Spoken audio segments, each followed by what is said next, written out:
let us take a look at Bode's method of approximating the frequency response.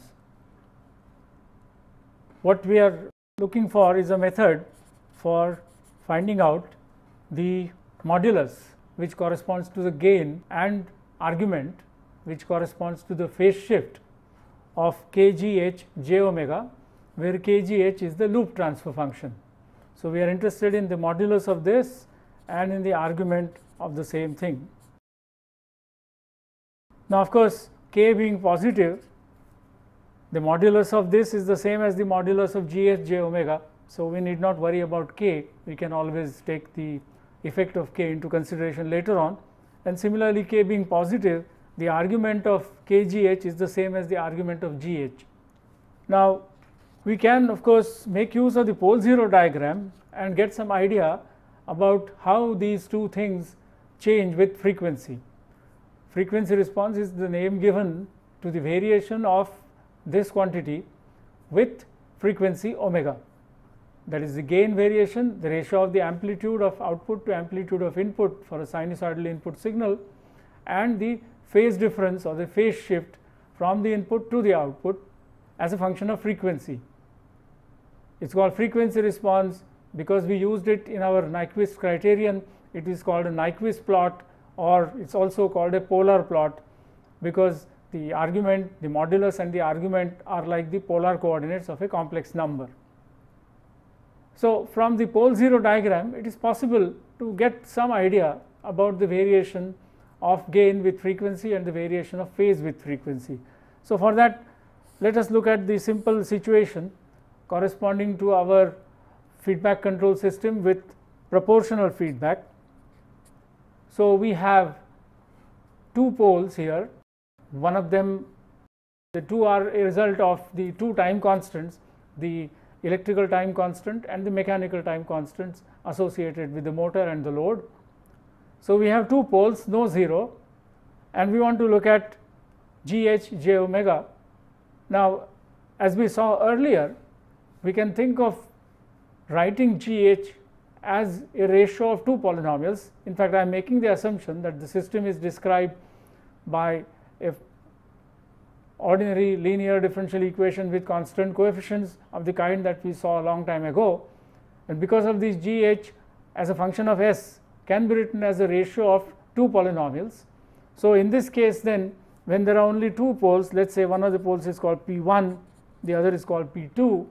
So, what will gh as a function of s look like? Well, there are no zeros. So, in the numerator there will be just some constant or a number a, and in the denominator we will have s minus P1 into s minus P2. This will be the polynomial in the denominator because there are two poles P1 and P2, right. Now, if you replace s by j omega, what do we get? We will get gh of j omega equal to a divided by j omega minus P1 into j omega minus P2. Now, as we saw earlier when we discussed the root locus method, if you plot j omega as a point in the complex plane, then it will be a point on the imaginary axis. Here is the imaginary axis, here is the real axis, and all this is the s plane now, because you are using s rather than z for the complex variable. So, here is the point corresponding to the number j omega, here is the point corresponding to the number P1. Then, as we saw in connection with the root locus method, when we derived the two basic principles, this vector that points from the pole to j omega represents the complex number j omega minus P1. So, I am going to write here by this side j omega minus P1. This vector of course is not from the origin, so it is not the complex number j omega minus P1, but it represents the complex number j omega minus P1. Similarly, this vector from here to here represents the complex number j omega minus P2. So, now gh of j omega is a divided by the complex number corresponding to this vector multiplied by the complex number corresponding to this vector. Now, we know that if we have a ratio of two complex numbers, then the modulus of the ratio is the ratio of their moduli. So, because of this, then we will have mod of gh j omega equal to a assuming A is positive, modulus of A is real, mod of j omega minus p1 into mod of j omega minus p2. But given a complex number j omega minus p1, what is its modulus? Modulus is the length of the vector drawn from the origin to the complex number, or because this vector represents that complex number, the length of this vector. Similarly, mod of j omega minus p2 will be the length of this vector. So, we have gh at j omega modulus, that is the gain at any angular frequency omega, equal to A divided by the length of this vector multiplied by the length of this vector, that is the product of these two lengths dividing A, that is the gain. You remember in the root locus method, we talked about distances to the poles and distances to the zeros. Here of course there is no zero, there are only distances to the poles. So, the gain equal to A divided by distance of this pole from j omega multiplied by distance of this pole from j omega. Now, what is going to happen as omega varies? So, think of omega very small, therefore, this point is very close to the origin. Then we have these two distances which are nearly equal to p1 and p2 absolute value respectively. So, as omega tends to 0, the gain will tend to the value A divided by absolute value of p1 into absolute value of p2. Remember, p1 and p2 are negative numbers, negative real numbers. So, I have to write down absolute value of p1 and absolute value of p2. So, this we can call, as we have done it already, as the DC gain, that is the gain at very low frequencies. So, the gain at very low frequencies will have some value like this. Now, as omega increases, what is going to happen? As omega increases, of course, A is the same, but the denominator, which corresponds to the lengths of these two vectors, is going to increase. And as omega increases more and more, the lengths will increase more and more. As a result, the gain will become less and less. And we can easily see that as omega tends to infinity, or this point moves up indefinitely, the vectors become indefinitely long, and therefore the gain will approach 0. And therefore, I can write the high frequency gain tends to 0. And of course, this is something we had already seen in the polar plot. There was a DC gain which was non-zero, and the high frequency gain was 0, or as the frequency increased, the gain kept on reducing till in the limit it would be 0, or the limit of the gain would be 0. So, this is as far as the gain is concerned. Now, what about the phase shift? Now, that also is not very difficult to see from the diagram, because once again, if we have a ratio of two complex numbers, the argument of the ratio is the difference of the arguments, argument of the numerator minus the argument of the denominator. If we have a product of complex numbers, the argument of the product is the sum of the arguments of the two terms of the product. Now, what do we have here?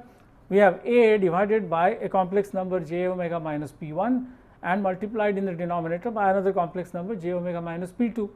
So, the angle of g h j omega will be the angle of A. If A is positive, then the angle of A is 0 minus the angle of j omega minus p1 added to the angle of j omega minus p2. Now, j omega minus p1 is precisely the complex number represented by this vector. So, what is its angle or argument? It is this angle. And similarly, for the other vector, this is the angle. So, the argument or the angle of g h j omega is 0 minus this angle minus this angle. When we have noticed this, we are now ready to look at the behavior as omega varies. When omega is very close to 0, what are the two angles going to be like? They are going to be very small, almost 0 degrees. So, their sum will also be very small, very nearly equal to 0 degrees. Of course, not quite 0, there will be some small positive angles, and therefore, the argument of g h j omega will be a small negative angle when omega is small. The phase shift will be negative, but small. Then, as omega increases, these two angles keep on increasing, but they do not increase indefinitely, because as omega keeps on increasing, the angles always remain less than pi by 2 or 90 degrees each, and they are getting added up because they are multiplying together in the denominator. So, as omega increases and becomes very large, the two angles will be each of them nearly 90 degrees, but less than 90 degrees. therefore, they will add up to an angle which is almost 180, but less than 180, but because of the factors in the denominator, the phase shift will be close to minus 180 degrees for omega large. And from this then we are able immediately to see that the kind of polar plot that I had sketched last time is correct. For DC, of course, there is no phase shift, but for very small frequency there is a phase shift, and therefore the angle is negative. The gain is of course not 0, not infinity, but it is some finite value. At very high frequencies the gain is very nearly 0, so I am near the origin, but the phase shift is not quite minus 180 degrees, it is an angle little less than 180 degrees in absolute value, and therefore this was the nature of the polar plot that I had drawn when we looked at the Nyquist criterion. So, merely by looking at the pole 0 diagram, in this case there are only 2 poles, by looking at the point j omega on the imaginary axis, by thinking of or visualizing these vectors, looking at their lengths and angles, and looking at what j omega involves, terms in the numerator, terms in the denominator, it is possible to get some inkling of how the gain and phase shift are going to vary. Of course, this pole 0 plot had only 2 poles, so the situation was really simple. If we put more poles, we will see that the situation will be a little involved, and therefore something like what Bode devised is useful. Note that I can, if I want, calculate the lengths and the angles exactly. Of course, by exactly one means up to the precision provided by your pocket calculator or by the computer program. We never really get 100% exact results anyway. So, I am not talking about computing the gain or computing the phase shift or for one particular value of omega or another or 10 different values of omega. It is of course useful to calculate the values, because then we can get a more correct idea of what is going to happen, but qualitatively, for qualitative understanding, I do not need to do any calculations.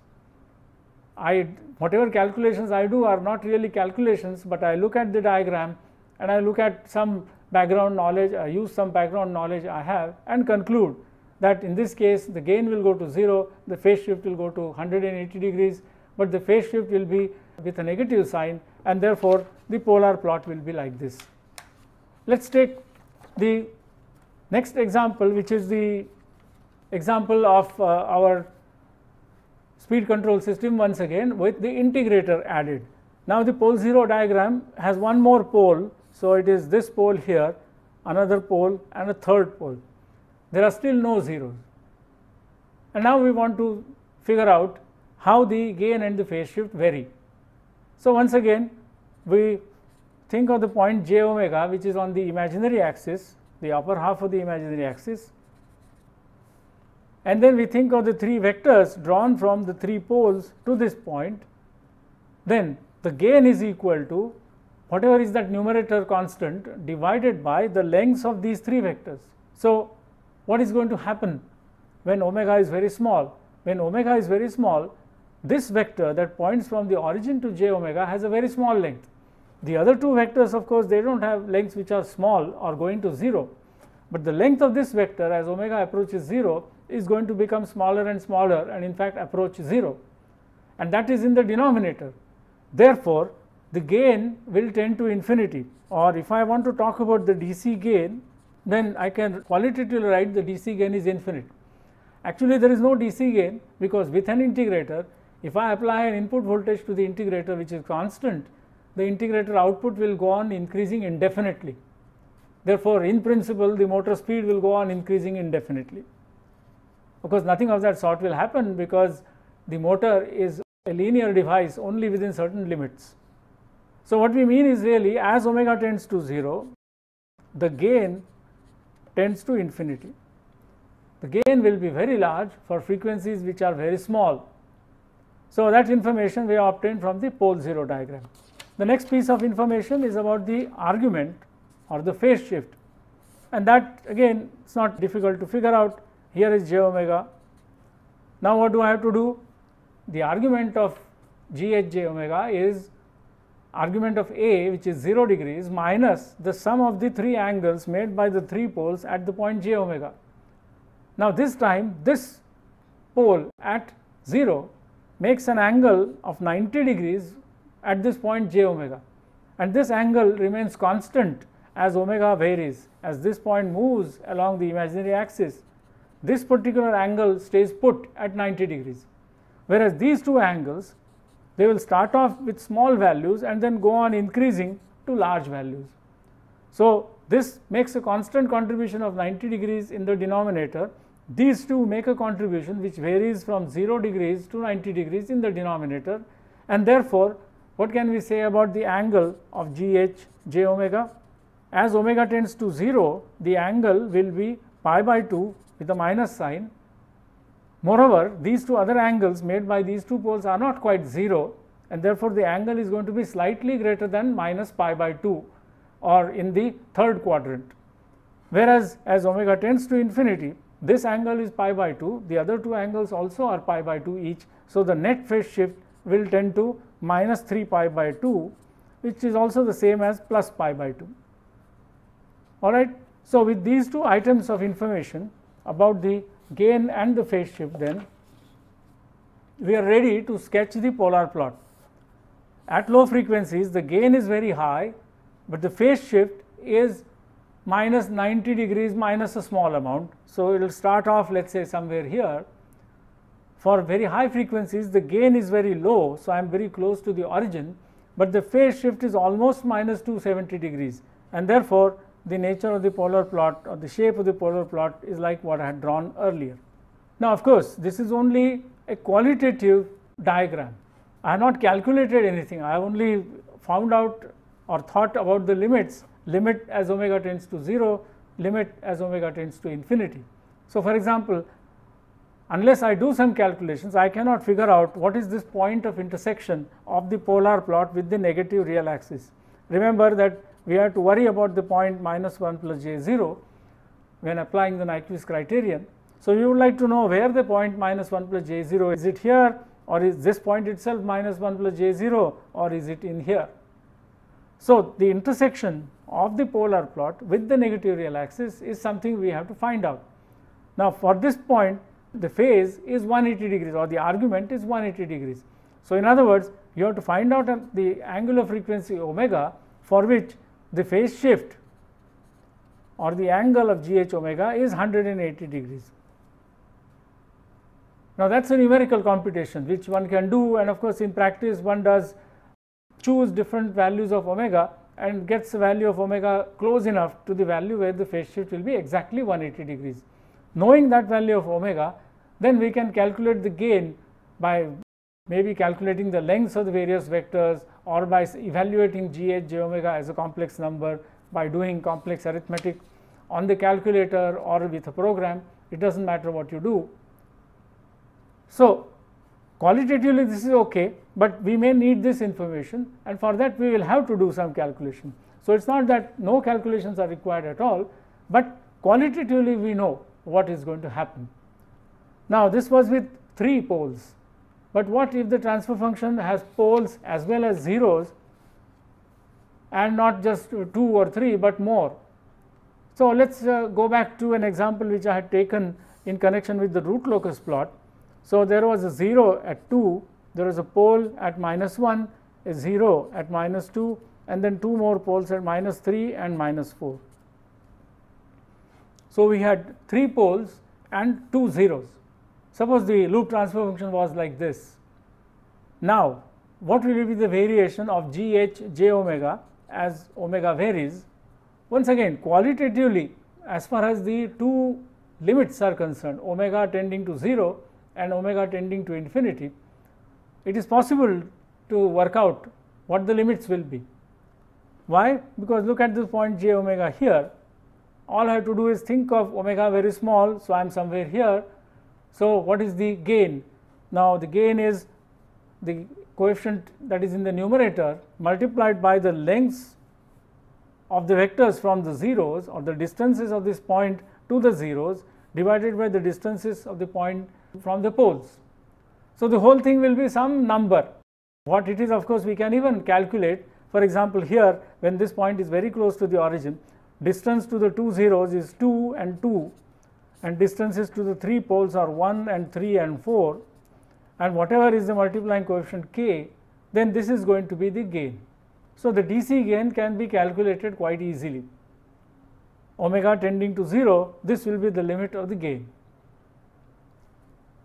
What about the limit as omega tends to infinity?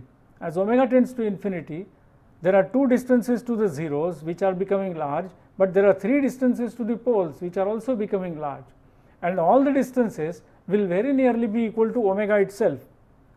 J omega is this point, so the length of this line is omega. So, as I go moving up, that length will essentially be the length of the vectors. Therefore, I will have k multiplied by omega into omega divided by omega into omega into omega, or this is nearly k divided by omega, and as omega tends to infinity, this goes to 0. So, the high frequency gain will approach 0. So, qualitatively then we know that the low frequency gain will have some finite value which can in fact be calculated, and the high frequency gain will be 0. This much for the gain. What about the phase shift? Well, look at the vectors drawn from the zeros and the poles to this point j omega. Therefore, there are these various vectors, and look at the angles made by them with the positive real axis. Add the angles made by the zeros, from that subtract the sum of the angles made by the poles, and see what the result is going to be. Now, here again the limiting values are not difficult to calculate. Suppose omega is very close to the origin, then what are these angles? What is the angle made by this 0 placed at 2 at this point near the origin on the j omega axis? It is almost 180 degrees or pi. Actually a little less than pi, but almost. What are the other angles? The other angle made by the 0 is almost 0. The angles made by the three poles are also 0. So, as a result, the phase shift or the angle of g h j omega as omega tends to 0 will be very close to pi or 180 degrees. So, as the frequency goes down or as we approach the DC end, the phase shift will be almost 180 degrees or pi radians. Of course, will it be a little more than 180 degrees or a little less than 180 degrees? We cannot immediately say. One will have to do a little bit of calculation or estimation to find out what is going to happen. But the limit is going to be this. At that end, the gain was not infinite, the gain was not 0, the gain was some finite number. So, the gain is finite and the phase shift was 180 degrees at the DC end. What about the high frequency end? At the high frequency end, all these vectors will make angles which are nearly equal to pi by 2 each. Of course, the angle made by this 0 is not pi by 2, it is actually more than pi by 2. The angles made by the others are all less than pi by 2, but in the limit they are all very close to pi by 2. So, what is the net angle or the phase shift? From this 0 and from this 0 pi by 2 each, so 2 times pi by 2. From these three poles pi by 2 each, so 3 times pi by 2. So, subtract 3 times pi by 2 from 2 times pi by 2. So, that gives us minus pi by 2 or minus 90 degrees. That will be the phase shift at high frequencies. Of course, whether it will be slightly more or slightly less than this we cannot right away say without making some more estimates or some more calculations. But we know qualitatively that in the limit this is what is going to happen. As a result, now I can sketch the polar plot. What information do I have? Low frequency gain is non-zero, low frequency phase shift is nearly 180 degrees, high frequency gain is 0, high frequency phase shift is minus 90 degrees. So, what will the polar plot look like? At low frequency, the gain is not 0, but the phase shift is 180 degrees. So, I am somewhere here on near the negative real axis. I do not know whether I will be here or here, somewhere there. For high frequencies, the gain is 0, so I am very close to the origin, but the phase shift is minus 90 degrees. Again, I do not know whether I will be on this side of the j omega axis or this side of the j omega axis. Now, I have to go from here to here. Now, this is where it is not immediately clear which way the curve will be. If I want to go from here to here, of course I can be very optimistic and just draw a straight line going like that. It's very unlikely that the phase shift is just going to remain almost constant and then do something miraculously and then go like this. It's very unlikely. Maybe it will go like this, maybe it will go like this, maybe it will go like this. All we know are the limiting values. So which one of these is likely to be the correct or close to the exact variation of gain and phase with frequency? This is something which we cannot immediately figure out by only using this approach, that is pole zero diagram, vectors drawn to the j omega point, angles made by those vectors, the lengths of those vectors, etc., etc. This is something which we had already done in connection with the root locus method. There it was used to determine whether a particular point S was on the root locus or not, and if it was on the root locus, what was the value of the gain k corresponding to that point. That is where we used this idea. All right. So it will be useful to have some other and a little better way of finding out the frequency response, and this is exactly what Bode did. So for that, let us write down the transfer function gh of S as some coefficient, I will call it say k prime, which is positive, multiplied by S minus Z1 into S minus Z2 and so on, divided by S minus P1 into S minus P2 and so on. Where there are zeros, Z1, Z2, etc., there are poles P1, P2, etc., this coefficient K0 is just some real number. Now, I want to find out the gain and phase shift. In other words, I want to find out the modulus of GH j omega, and I want to find out the argument of GH j omega. As before, the modulus of this is k prime, modulus of k prime. If k prime is positive, it is just k prime. In the numerator, modulus of j omega minus Z1, modulus of j omega minus Z2 and so on. In the denominator, modulus of j omega minus P1, modulus of j omega minus P2 and so on. In fact, this is what we did earlier. These are then lengths of vectors from zeros to j omega, lengths of vectors from poles to j omega. Take the product of these, divide by the product of these, etc., etc. Now, this is where our engineering way of thinking or approach comes into play. Of course, if I want to calculate, I just multiply out these numbers and divide by these numbers. If I am doing it on a calculator, it is not really difficult at all. Remember, these are complex numbers, so I will have to use the complex mode of arithmetic. If I have a computer program, then I can write a program which will do the product, that is a program which will do complex arithmetic. There is no problem whatsoever. But as I told you, this was done in the 1930s and 40s, when there were no pocket or desk calculators. We had only the slide rule. Of course, you had the commercial calculators, which essentially did addition and multiplication of large numbers involved in financial competitions. But they were mechanical calculators, very clumsy. So the engineer's tool at that time was essentially the slide rule and the logarithmic and the trigonometric tables. So given that background, and this is where the engineering comes in, instead of a product, I would like to use a sum. Now, that is possible. How? How do you convert a product into a sum or a quotient into a difference? The simplest thing is to take logarithm. So, we take the logarithms or take the logarithm of this number rather than work with this number. And therefore, instead of mod gh j omega, which is the ratio of the output amplitude to the input amplitude at the angular frequency omega, we will look at the logarithm of this.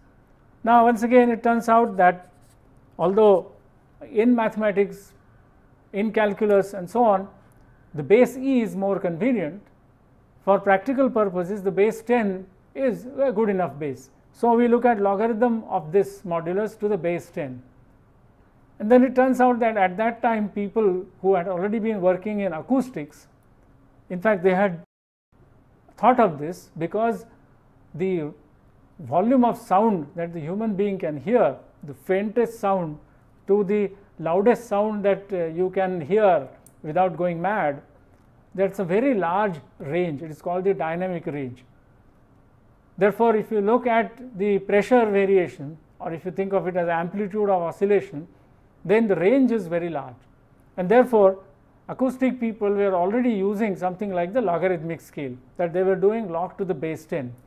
Now it turns out that this number may turn out to be less than 1 for a range of omega values. Therefore, it is good to multiply it by say 10, so that it becomes not a fraction but can have an integer part.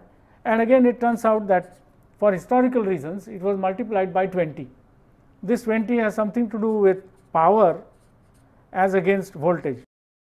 So instead of modulus of G H j omega, which is the ratio of amplitudes and which therefore is the gain properly speaking through the loop transfer function, that is the output voltage amplitude or output quantity amplitude divided by the input quantity amplitude, instead of that we take the logarithm of that to the base 10. So remember, the base used here is 10. So I am not writing ln, I am writing log to the base 10 of modulus, and that also is scaled by multiplying it by the number 20.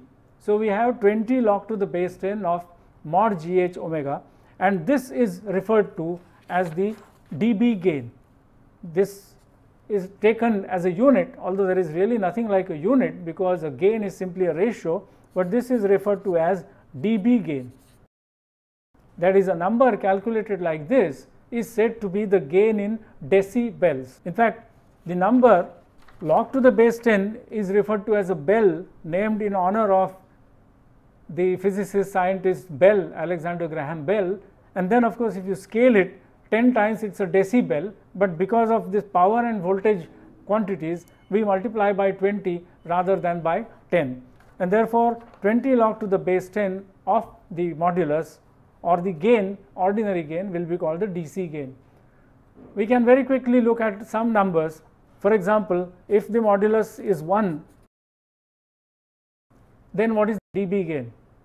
Log of this is 0, so the dB gain is 0. Now don't think of this as there is no gain in the sense output amplitude is 0. In fact, contrary to it, the output amplitude is equal to the input amplitude. Therefore, there is no gain in amplitude, the amplitude remains unchanged. Decibel gain is 0.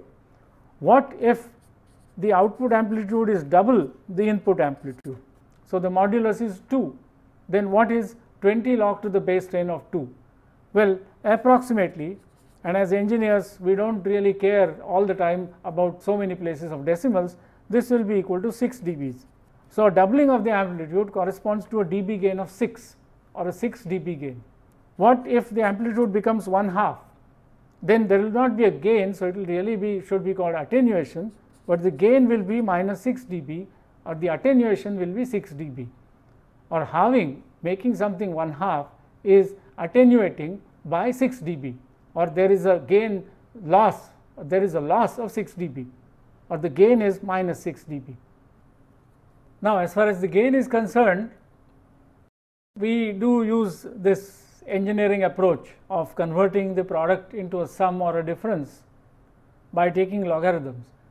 As far as the phase is concerned or the argument is concerned, fortunately we don't have to be engineers, because the angle of a product is already the sum of angles, or the angle of a quotient of two complex numbers is the difference of two angles.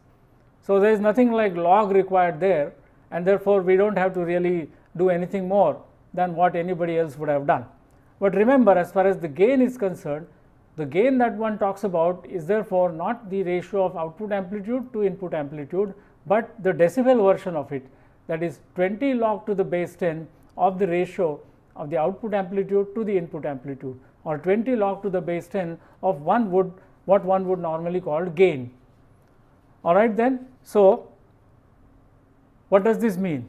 This means that the gain, the dB gain, that is corresponding to GH omega, that is the dB gain in which we are interested, is given by a sum of dB gains of k prime, or the modulus of that, plus the dB gains corresponding to these factors in the numerator, namely the 0 factors, minus the dB gains corresponding to the denominator factors.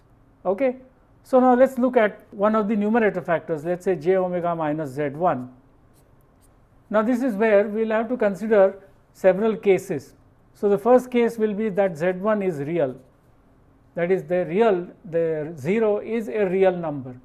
Not only that, I will assume that the 0 is in the left half plane, that is, if I were to draw the pole 0 diagram again, the 0 will be somewhere here or here or here.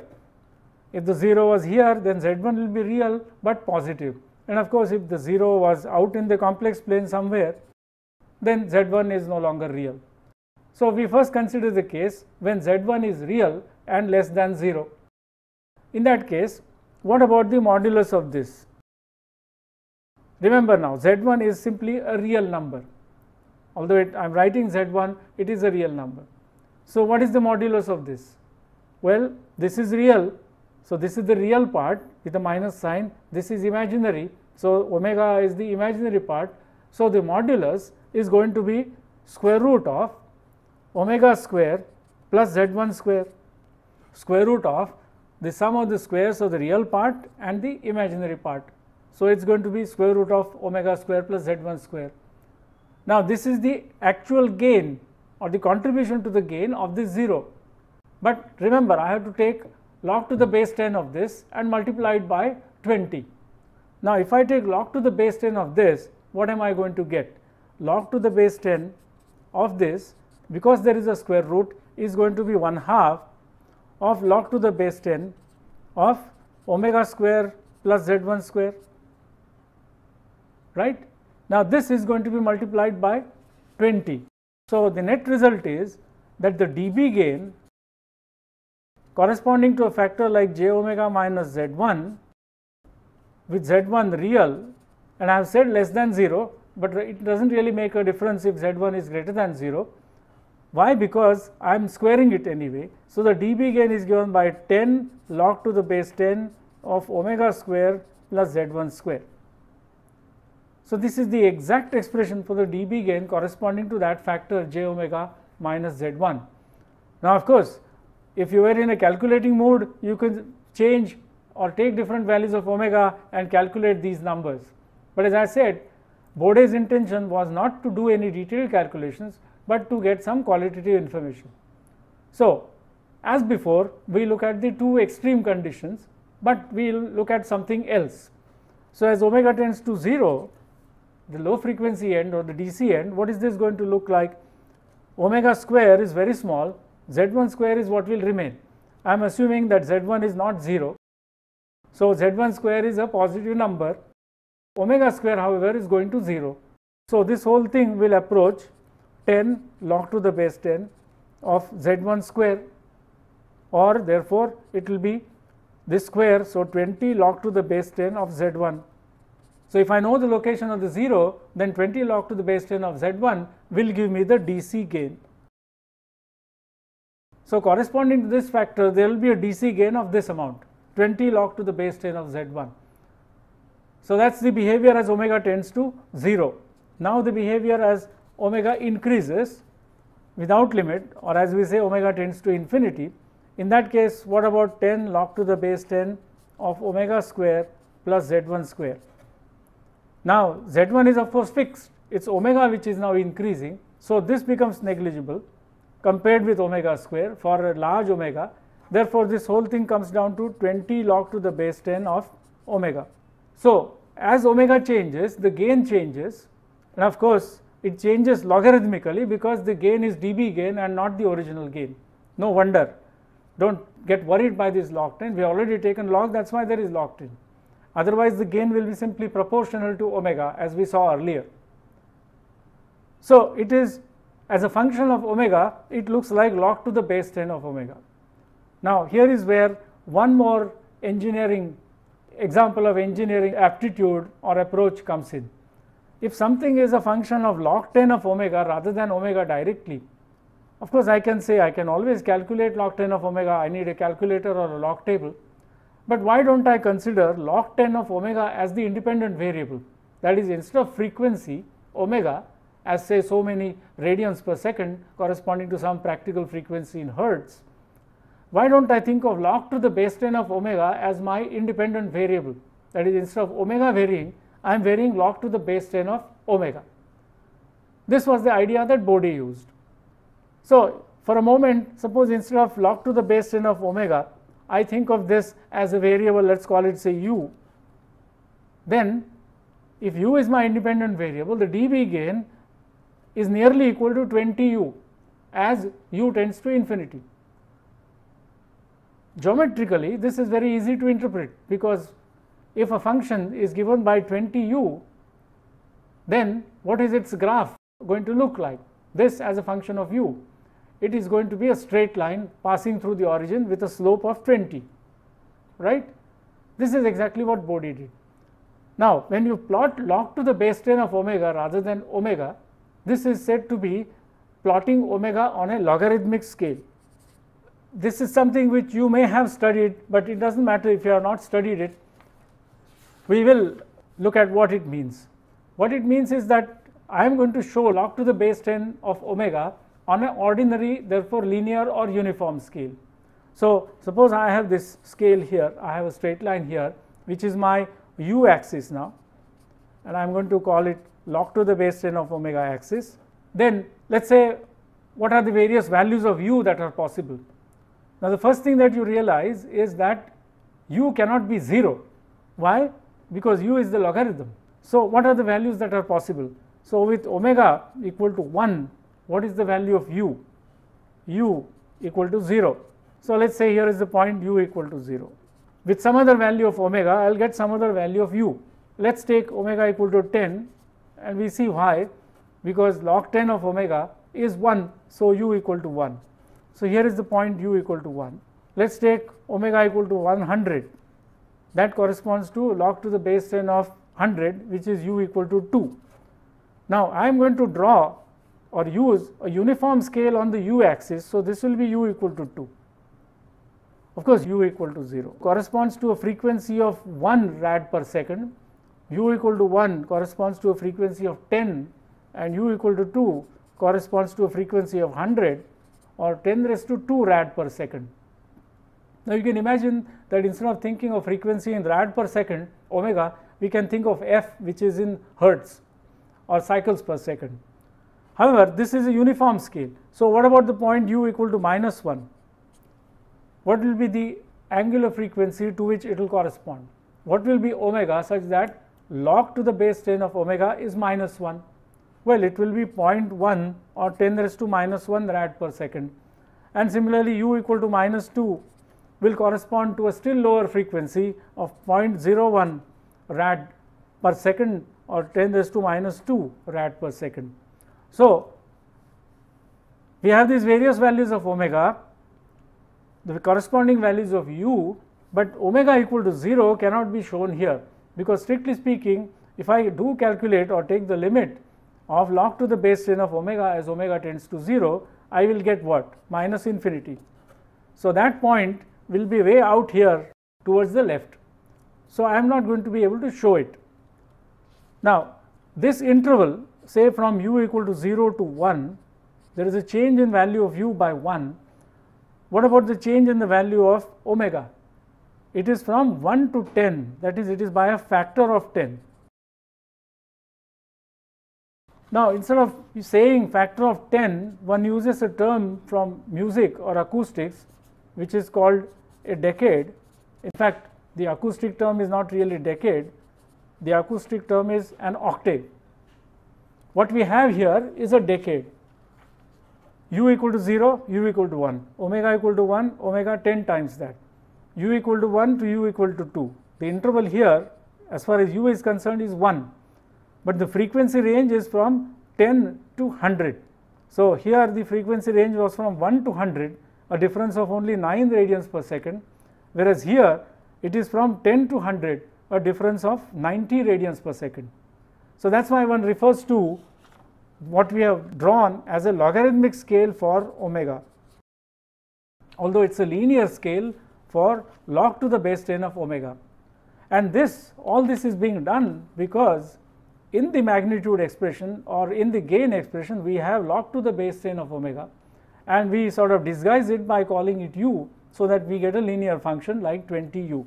Fortunately, one can go to the market and buy a paper in which the horizontal axis is not only calibrated with a uniform scale, so to speak, from one point to another, which covers a range of a decade, but with points marked in between in a very special way. And such a paper is known as what we need is a paper known as a semi-logarithmic paper.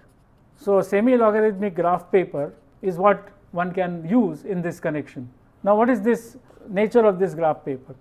Let us look at this interval from u equal to 0 to u equal to 1, and let us look at some intermediate values of u. So, here is u equal to 0, here is u equal to 1. So, these are the values of u. The values of omega are of course 1 and 10. Remember, u is equal to log to the base 10 of omega, right. Now, let us take some intermediate values of omega. Let us take omega equal to 2 rad per second. What will be the value of u? Log to the base 10 of omega is approximately 0.3. I hope you have not forgotten the logarithms of some of these simple small integers. So, log to the base 10 of omega is 0.3, therefore, the corresponding value of omega will be 0.3. Now, u equal to 0 here, u equal to 1 here. So, where will the point u equal to 0.3? It will be somewhere here, about 1/3 the distance. So, this corresponds to a frequency of 2 rad per second. So, here is 1 rad per second, here is 2 rad per second. What about another point? Let us say omega equal to 3. What is log to the base 10 of 3? It is 0.4771. So, the point corresponding to it will be almost halfway. So, this will be 3. What about 4? 4 of course is square of 2. So, the log to the base 10 of 4 is nearly 0.6, and so the point will be here. So, this will correspond to 4. What about 8? 8 is the cube of 2, so it will correspond to u equal to 0.9. So, I will be very close to the 1 point here. So, here will be 9. So, if I now draw the ordinates through these points, so here is the ordinate corresponding to 1, here is the ordinate corresponding to 2, 3, 4, 8, and this is the ordinate corresponding to 10. So, these ordinates get closer and closer to each other as we proceed from the lower end of the decade, say 1, to the higher end of the decade, say 10. So, if you look at this semi-logarithmic paper, the vertical lines, if you hold the paper properly, will not be equally spaced, unlike an ordinary gridded graph paper, but it will have non-uniform markings of this kind. Of course, no numbers will be written there. So, you have to look at it and then interpret it appropriately, that starting at one point you have a decade, then the successive markings are 2, 3, 4, of course 5 is 0.6991, so it is somewhere here, and 6 and 7 and 8 and 9 and so on. So, the ordinates get sort of crowded together as you proceed from one end of the decade to the other end of the decade. In fact, this is something you have to learn the first time you use the semi-log paper. You can use it upside down, so you can do it this way, and then this will correspond to 1 and this will correspond to 10, but then these markings are not correct. This is a mistake which students very often do. So, first of all, you must hold the semi-logarithmic paper properly and then use this semi-logarithmic axis for writing down the values of omega. And the typical way of doing it is to start with a frequency which is a frequency like 1 or 10 or 0.1, and then go to the next decade and mark it down as say 10, then the next decade mark it down as 100, the previous decade mark it as 0.1 and so on. So, in other words, what you may end up doing then, depending on the frequency range of interest, will be something like this. So, let us say here is my 1, here is 10, here is 100 and here is 0.1. So, I have used 3 decades or 3 cycles. Then there will be this ordinate here, there will be the ordinate here, there will be the ordinate here, and the ordinates here will be in what way? 2 will be nearly 0.3, 20 will be here, 0.2 will be here, then 3 will be closer, 4 will be closer, 5, 6, 7, 8, 9 like that. Similarly 2, 3, 4, 5 like that. Here also 2, 3, 4, 5 like that. So, they get closer and closer as we proceed from one frequency to a frequency which is 1 decade above it, to another which is still 1 decade, and the third one which is one more decade above it. The total range covered is a frequency range from say 0.1 radians per second to 100 radians per second. This is typically the frequency range that one uses in control system practice. You do not really run into kilohertz or megahertz frequencies or corresponding frequencies in radians per second. So, this is the semi-logarithmic paper. So, get for yourself a semi-logarithmic paper, and we will do some plotting on the semi-logarithmic paper when we look at Bode plots.